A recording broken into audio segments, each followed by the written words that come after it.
Hello, algebra students. Mr. Lawrence here with a flipped lesson, and this really should be review. Although seventh graders, you're going to want to pay extra close attention, get lots of practice with it, because I know for a fact you guys, this is not review for you. You should have learned it last year, but your teacher didn't focus on it, and that's okay. We'll try to close that hole in your learning right now. All right. Well, scientific notation. Before we get to it, I'm going to ask you a couple questions, and then we'll talk about what it's used for. All right. What happens when I multiply by 10, 100, or 1,000? Okay, well, the safe answer that'll just make Mr. Lawrence very angry is that you'll say, well, it gets bigger. Well, no fooling. Come on. What happens when I multiply 3 times 10? Well, I get 30. Okay, but something just happened there. Something that you may not be realizing. What happens if I multiply 4 by 10? Well, of course, I get 40. But let's pick a number between 3 and 4, like 3.712. What happens when I multiply that by 10? Well, don't I get 37 and 12 hundredths? I mean, think about it. 3 is 3 and 712 thousandths is between 3 and 4. If I multiply it by 10, just like 3 and 4, the answer has to end up being between 3 and 4. The answer to the question is what happens when I multiply by 10? Well, the decimal point moves one place. See that? Yeah, it was here for the 3, and then it moves behind the 0. Okay, so when I multiply by 10, the decimal point moves one place to the right. What do you think will happen if I multiply by 100? Well, we'll take 3 times 100, and you're going to get 300. Wasn't the decimal point originally here? Right? There's a decimal point right here. When we don't see it, we assume it's at the end of the number. So we move it 1, 2 places. So when I multiply by 10, the decimal point moves one place to the right. When I multiply by 100, it moves 2 places to the right. 1,000, 3 places to the right. Hey, look at this. 1 0, 2 zeros, 3 zeros. Coincidence? I think not. Okay. Now what happens when I divide by 10, 100, or 1,000? Well, probably a pretty similar idea. I mean, let's start real easy. Let's take a number like 400 or 40, and let's divide it by 10. Well, doesn't it end up being 4? Now, if you've been paying any attention to the decimal point, you knew it was here, and so then it scoopied there, right? So it moved one place to the left. If I have a number like, say, 6.81, and I divide by 10, well, I'm going to end up with 0.681. Oops, got an extra 1 in there. Sorry about that. So when I divide by 10, the decimal point moves one place to the left. If I divide by 100, it's going to move 2 places left. 1,000, 3 places left, etc. The number of zeros tells me how many places it's going to move. Okay. Now, why do we use scientific notation? Scientific notation is used to express really, really large numbers, like distances in space. The Earth is 93 million miles from the sun. It's a very large number, but in terms of space distances, it's pretty tiny. Okay. Um, Also, the number of cells in your body. It's an extremely large number. A scientist might use scientific notation as a form of shorthand so they don't have to deal with it. Oops, something just happened there. But it looks like we're still recording, so everything's okay, I hope. All right. All right. Also, very, very tiny numbers that are still positive. Uh, it's difficult to deal with this. And reading that is a pain. So a scientist might call it 1.23, and then let me see here, 1, 2, 3, 4, 5, 6, 7, 8, 9, 10, 11 times 10 to the negative 11. All right, and we'll talk about that in a minute. But I'd rather deal with this number than this number.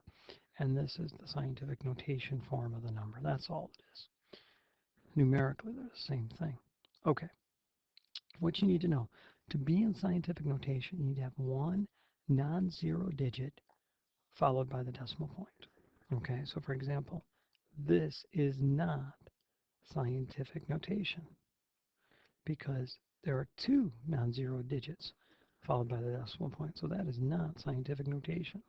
This would be scientific notation, okay?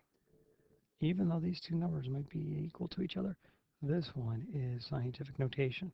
Now I know some of you are thinking, how could they be equal to each other? Well, you'll see as we get better at this. All right, second of all, multiply by 10 to some power. You notice here I had 10 to the negative 11th, here I have 10 to the 4th. To be in scientific notation, you're going to have one non-zero digit, the decimal point. You might have some numbers after the decimal point, and then you're going to have multiplied by 10 to a power. So let's see these four examples here. We'll call them A, B, C, and D. And I'm going to convert those to scientific notation. By the way, they're in standard notation right now. And the first thing I'm going to do is I'm going to locate my decimal point. It's right there. But I want it to be here. So I want my answer to be 3 and 52 hundredths something times 10 to a power. Well, what power am I going to multiply it by? Well, let's see here. The easy way to do this would be to figure out how many times I'd have to multiply by 10 to get the decimal point there. And actually, I'm dividing by 10, but I'm not trying to confuse you. So 1, 2, 3, 4, 5, 6, 7, 10 to the 7th power. All I did was count the spaces, then I moved the decimal point. It's like I divided by 10 to the 7th power. Well, let's see, 10 to the 1st is obviously 10, and 10 to the 2nd is 100, right? So 10 to the 7th is the same as 1, 2, 3, 4, 5, 6, 7, right? Okay, so it's 10 million. So I just divided that number by 10 million. That's how I get this tiny decimal 3.52 compared to 35,200,000. Okay, now you'll hear this number, like especially in contracts and sports. Like I'll see somebody signed for $1.5 million. All right, you'll see like 3.52 times 10 to the 7. All right, anyway, let's convert B to scientific notation. My decimal point is here. I want it where the comma is. I want my decimal number to be this. So 1, 2, 3. I'm going to multiply by 10 to the 3rd power, which is 1,000. And you can check this. If I multiply 1 and 254 thousandths by 1,000, I will get 1,254. Okay, so there's those two numbers, scientific notation. Now this one, here's the decimal point right now, but I want it to be there. I want my decimal to look like 4.51 times 10 to a power. But here I'm actually multiplying this decimal, right, to get it to be larger. So I'm going to multiply by 1, 2, 3, 4, but I use the negative 4th because to go backwards I want to divide. I want it to be a tiny number. As you know, the negative exponent means use the stairs.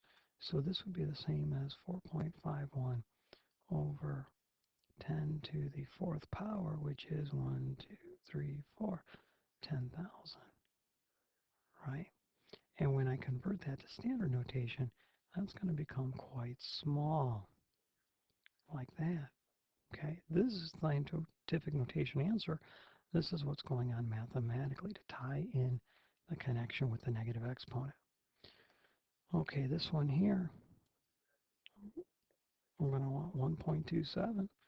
How many tens do I have to multiply it by to get that decimal point between the 1 and the 2? Well, there's 1, 2, 3, 4, 5, 6, 7, 8, 9.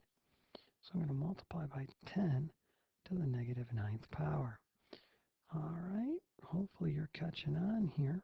Hopefully you've noticed that when we have a very large number like this, we have a positive exponent. But when we have a very small number, still positive but smaller than 1, we end up with a negative exponent. And that will always be the case. All right, now to go the other way is just as easy. In some ways it's easier. I'm multiplying by 10 to the 5th. So my decimal point is going to move 5 places. So it's going to go 1, 2, 3, 4, 5. And there you go, 320,000. If you prefer, you can actually show the movement. I'll do this one first, the 4.81. I've got to move it 2, so I can go 1, 2. Then I'm going to say, well, you need to rewrite the number so it's pretty. Okay. Here we've got a negative exponent. I'm going to need that decimal point to go the other direction, so I end up with a number smaller than 1. So I'm going to get 1, 2, 3, fill in the zeros. Then if you're going to do it this way, I'm going to insist you rewrite the number 0.00681. Now somebody's going, wait a minute, didn't he say there had to be one non-zero number, then the decimal point? That's to be in scientific notation. I'm going from scientific notation. This is standard notation, so I don't need to do that. Okay. Now, if you're good at these, so what I'm doing on time, if you're good at these, you may not need to show all the little scoopies. You might be able to go 184 and then count backwards, of course. This would be 1, so I'm going to go 2, 3, 4, 5, 6, 7. Put my decimal point in, put a 0, and there is standard notation. And you can check 1, 2, 3, 4, 5, 6, 7. There it is. All right. So that is scientific notation in a nutshell. We're going to get some practice with it. And that'll be it for tonight. All right. Mr. Lawrence signing off. Good night, everybody.